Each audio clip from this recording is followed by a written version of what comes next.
John Martin, and we're about 60 miles northwest of Missoula, up in Camas Prairie, Montana, on the original homestead of the Martin Ranch. My great-grandpa homesteaded here in 1910, and from when Grandpa was here to where we are now, we've probably tripled in size. We're in that 500 to 600 cow operation with probably around 30,000 acres, I would say. So there's always something to go do, that's for sure.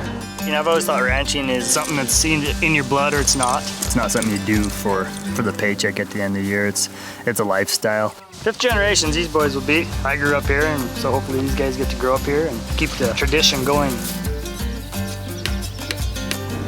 So we've got a little over 1,000 bales still sitting out in the fields. All that hay's got to come home because we feed everything here at home. Normally, when we start moving hay, everybody's got Ford Super Duties, 3/4 ton, 1 ton pickups. We asked Ford to bring in the new Ford F-150. We wanted to put it to the challenge of moving ground bales from the fields back here and see if that truck's gonna hold up and do the work of a Super Duty on a cattle and hay and operation ranch. I'm Keith Weston, Vehicle Dynamics Supervisor for Ford Motor Company. We're testing out the new 2015 F-150.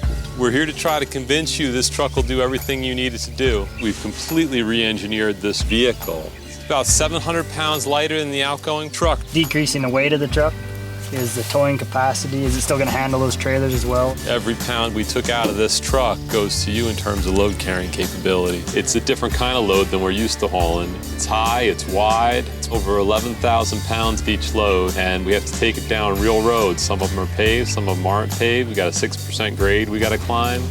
I think it's going to be a good challenge for the pickup. You guys have showed up just at the right time. So we'll be stacking hay, and then we're gonna jockey some cattle around, get them into their last pastures for the summer before they actually get home this fall. When this test is over, we will have moved hundreds of thousands of pounds of hay. We're about 20 miles one direction, so we're gonna be running an hour round trip. You gotta pull a pretty steep grade with a stop sign at the bottom of it going into Hot Springs. It's one thing to pull that hill one time, but when we have 400 or 500 bales to move home, how's it gonna drive when I unhook after day 3 of hauling this hay? So we got our 3.5 liter EcoBoost engine with a big flat torque curve.